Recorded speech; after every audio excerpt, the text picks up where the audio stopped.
9 kilo தேவைப்படும். சின்ன ரகம் சீரா சம்பா இந்த மாதிரி நெல்லாம் வந்து நீங்கள் வந்து இதில் போட்டிங்கன்னா பாதி நெல் அவிச்சிடணும். பாதி விதை நெல்லோட அந்த அவிச்ச நெல்லையும் போட்டு கலந்து போடணும். ஏன்னா நெல் வந்து நிறைய விழுந்துடும். ஒரு தூரில் வந்து ஒரு குறிப்பிட்ட அளவுக்கு மேலே நெல் போனால் தூர் ஒழுங்காக கட்டாது, மகசூல் கொடுக்காது.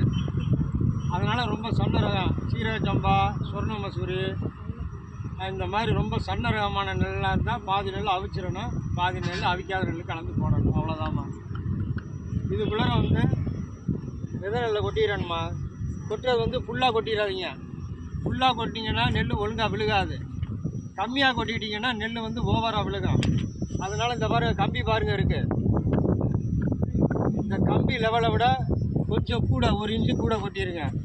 இப்படி வச்சு கொட்டுங்க. இப்படி வச்சு இந்த கம்பி லெவலை விட 1 இன்ச்சு கூட கொட்டிடுங்க. கொட்டி அப்படியே இழுத்துக்கிட்டே போனீங்கன்னா இந்த எஸ்ஆர்ஐ மெத்தட் இருக்குல்ல, அந்த மெத்தட்லாம் லைனாக வந்து நெல் விழுகும். ரெண்டாவது இந்த கவுனி வந்து இதில் விழுகாது. இந்த கவுனி, மாப்பிள்ளை சம்பா இது மாதிரி பாரம்பரிய நெல் இந்த ட்ரம் சீடரில் நீங்கள் போடணும்னு நினச்சிங்கன்னா ஒரு ஓட்டை விட்டு ஒரு ஓட்டையை அடைச்சிடணும். உருட்டு அறம் இருக்குல்ல, உருட்டு அறத்தில் வந்து பட்டாரம் இல்லை, உருட்டு அறத்தை வாங்கி இதை கொஞ்சம் உள்ளர விட்டு ராவி கொஞ்சம் ஓட்டையை பெருசாக்கணும். அப்படி பண்ணிங்கன்னா தான் கவுனி இந்த மாதிரி பெரிய நெல், இது நாட்டு யானை இந்த மாதிரி நெல்லாம் அது மாதிரி பண்ணிங்கன்னா தான் விழுகும். அப்போ ஒன்று விட்டு ஒன்று அடைக்கல, இது வந்து 3/4 அடி கேப்பு விழுகும். ஒன்று விட்டு ஒன்று அடைச்சிட்டிங்கன்னா 1.5 அடி கேப்பு விழுகும். இந்த பக்கத்துக்கு இந்த பக்கம் 3/4 அடி தான் வரும். அதனால கிராஸில் அடைக்கிறீங்க. கிராஸில் ஒன்று விட்டு ஒன்று அடைச்சிட்டிங்கன்னா ஜிக்ஜாக் மெத்தடில் ஒன்றுக்கு 1.5 அடி 1.5 அடி கேப்பில் வந்துடும். இதனால் நம்மளுக்கு என்ன பயன்னா நடவு செலவு மிச்சமாகுது. நாற்று பாவுற செலவு மிச்சமாகுது. விதையோட காஸ்ட்டு மிச்சமாகுது. நம்ம ஒரு ஏக்கருக்கு வந்து ஒரு 25 கிலோ வந்து யூஸ் பண்ணுறோம்னா இது மூலமாக போடையில் ஒரு 8 கிலோ 9 கிலோ ஒரு 10 கிலோன்னு வச்சுக்கோங்க ஆவரேஜாக. அப்போ 15 கிலோவோட இது மிச்சமாகுது. ஒரு ஏக்கருக்கு ட்ரம் சீடரில் போடுறதுனால ஒரு 10,000லேருந்து 12,000 நம்ம வந்து செலவு வந்து மிச்சப்படுத்தலாம். ட்ரம் சீடரில் போட்டால் அப்படி செலவு மிச்சப்படுத்தலாம் அப்படின்னு ஏனோ தானே போட்டிங்கன்னா வராது. முதல்ல வந்து நிலம் வந்து சமமாக இருக்கணும். உழுதுட்டு பரம்பு பழக வச்சு சமப்படுத்தணும்.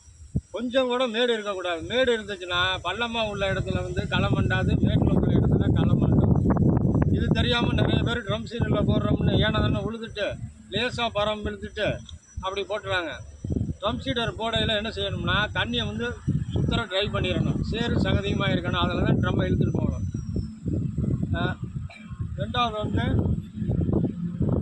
சுற்றி வர வடியால் வசதி பண்ணிடணும். இந்த சின்ன வயல்லாம் பிரச்சனை இல்லை. ஒரு 20 சென்ட்டு 15 சென்ட் இது மாதிரினா பிரச்சனை இல்லை. 1 ஏக்கர் ஒரே லேண்டாக இருக்குன்னு வச்சுக்கோங்க. அதெல்லாம் வந்து நல்ல நிலத்தை சமப்படுத்திட்டு சுற்றி வர வாய்க்கால் நாத்தங்காலில் விதை விடையில் பாருங்கள், சுற்றி வர அப்படியே வாய்க்கால் மாதிரி இழுத்து தண்ணி வடிக்கிறாப்பில் வைப்பாங்க. அது மாதிரி வாய்க்கால் இழுத்துடணும். அப்போ தான் விதைச்சி அந்த ஈரத்தில் விதைச்சிட்டோம்னா லேசாக முளைக்கிழத்து வரும்ல, அப்போதைக்கு ஒரு தண்ணி விட்டு கொஞ்சம் நேரம் நிறுத்திட்டு அந்த தண்ணியை வடிச்சிடணும். ரெண்டாவது புறா வந்து பிறக்கும். புறா, மயில் இந்த மாதிரி இதெல்லாம் பிறக்கும். அதுக்கு வந்து நம்ம வந்து பார்த்துக்கணும். ஒரு 2-3 நாள் பார்த்துக்கணும். அந்த இது பச்சையாக வர்றது இதை வந்து கவனமாக பார்த்துக்கணும். அதான் ஒன்று. இதில் விதைச்சிட்டு நம்ம பாட்டுக்கு போயிட்டோம்னா புறா வந்து பிறக்கிட்டு போயிடும். அப்புறம் விதை முளைக்கலன்னு சொல்லக்கூடாது. தண்ணி வந்து காய்ச்சலுமா தண்ணி விடணும். இதுக்கு வந்து தனி கோனாவிட்ரு இருக்குது. கோனாவிட்ரு செய்கிறவங்கள்ட்ட ட்ரம் சீடருக்குன்னு கேட்டிங்கன்னா அதுக்கு தனியாக தருவாங்க. வருஷ நடவுக்குன்னா அதுக்கு தனியாக தருவாங்க. பாரம்பரிய நெல்லுக்குன்னா அதுக்கு தனியாக தருவாங்க. அந்த அளவு வந்து 4 இன்ச்சு 6 இன்ச்சு அப்படின்னு அவங்க கணக்கு வச்சுருப்பாங்க.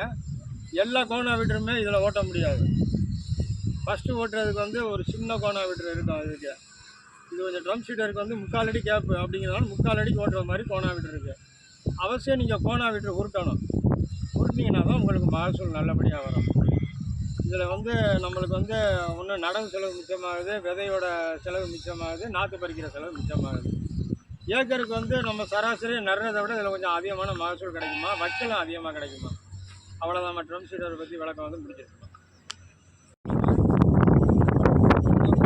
ஆமாம், எனக்கு வந்து வயசு வந்து 57 வயசு ஆகுது. 7 வயசில் வந்து விவசாயத்தை பற்றி தெரிஞ்சுக்கிட்டேன். ஒரு 20 வயசுலேருந்து விவசாயம் பண்ண ஆரம்பிச்சிட்டேன். அப்போ வந்து 37 வருஷம் விவசாயம் பண்ணிட்டுருக்கேன். நான் வந்து 2002 நேரடி நெல் விதைப்புக்கு உள்ளது. இப்போ வந்து நம்ம வந்து நாற்றங்காலில் நாற்று விட்டு பாவுறதுனா வந்து ஒரு ஏக்கருக்கு வந்து 25 கிலோ பாவுறோம். நேரடி நெல் விதைப்புக்கு வந்து ஒரு 7 கிலோவிலேருந்து ஒரு 9 கிலோ தேவைப்படும். பெரிய ரகமாக இருந்தால் 7 கிலோவிலேருந்து 8 கிலோக்குள்ளே போதும். சின்ன ரகமாக இருந்தால் 7 கிலோவிலேருந்து 9 கிலோ தேவைப்படும். நாற்றங்காலில் விதை விடையில் பாருங்கள், சுற்றி வர அப்படியே வாய்க்கால் மாதிரி இழுத்து தண்ணி வடிக்கிறாப்புல வைப்பாங்க. அது மாதிரி வாய்க்கால் இழுத்துடணும். அப்போ தான் விதைச்சி அந்த ஈரத்தில் விதைச்சிட்டோம்னா லேசாக முளை கிளத்து வரும்ல, அப்போதைக்கு ஒரு தண்ணி விட்டு கொஞ்சம் நேரம் நிறுத்திட்டு அந்த தண்ணியை வடிச்சிடணும். ரெண்டாவது, புறா வந்து பிறக்கும். புறா, மயில் இந்த மாதிரி இதெல்லாம் பிறக்கும். அதுக்கு வந்து நம்ம வந்து பார்த்துக்கணும். ஒரு 2-3 நாள் பார்த்துக்கணும். அந்த இது பச்சையாக வர்றது இதை வந்து கவனமாக பார்த்துக்கணும். அதான் ஒன்று. இதில் விதைச்சிட்டு நம்ம பாட்டுக்கு போயிட்டோம்னா புறா வந்து பிறக்கிட்டு போயிடும். அப்புறம் விதை முளைக்கலன்னு சொல்லக்கூடாது. தண்ணி வந்து காய்ச்சலுமா தண்ணி விடணும். இதுக்கு வந்து தனி கோனாவிட்ரு இருக்குது. கோனாவிட்ரு செய்கிறவங்கள்ட்ட ட்ரம் சீட் இருக்குன்னு கேட்டிங்கன்னா அதுக்கு தனியாக தருவாங்க. வருஷ நடவுக்குன்னா அதுக்கு தனியாக தருவாங்க. பாரம்பரிய நெல்லுக்குன்னா அதுக்கு தனியாக தருவாங்க. அந்த அளவு வந்து 4 இன்ச்சு 6 இன்ச்சு அப்படின்னு அவங்க கணக்கு வச்சுருப்பாங்க. எல்லா கோனாவிட்ருமே இதில் ஓட்ட முடியாது. ஃபஸ்ட்டு ஓட்டுறதுக்கு வந்து ஒரு சின்ன கோனாவிட்ரு இருக்கும். அதுக்கு இது கொஞ்சம் ட்ரம் சீடருக்கு வந்து 3/4 அடி கேப்பு அப்படிங்கிறதுனால 3/4 அடிக்கு ஓட்டுற மாதிரி கோனாவிட்ரு இருக்குது. அவசியம் நீங்கள் கோனாவிட்ரு உருட்டணும். உருட்டினீங்கன்னா தான் உங்களுக்கு மகசூல் நல்லபடியாக வரும். இதில் வந்து நம்மளுக்கு வந்து ஒன்று நடவு செலவு மிச்சமாகுது, விதையோட செலவு மிச்சமாகுது, நாற்று பறிக்கிற செலவு மிச்சமாகுது. ஏக்கருக்கு வந்து நம்ம சராசரி நடுறதை விட இதில் கொஞ்சம் அதிகமான மகசூல் கிடைக்குமா, வைக்கலாம் அதிகமாக கிடைக்குமா. அவ்வளோதான். ட்ரம் சீடரை பற்றி விளக்கம் வந்து முடிஞ்சிருக்கு.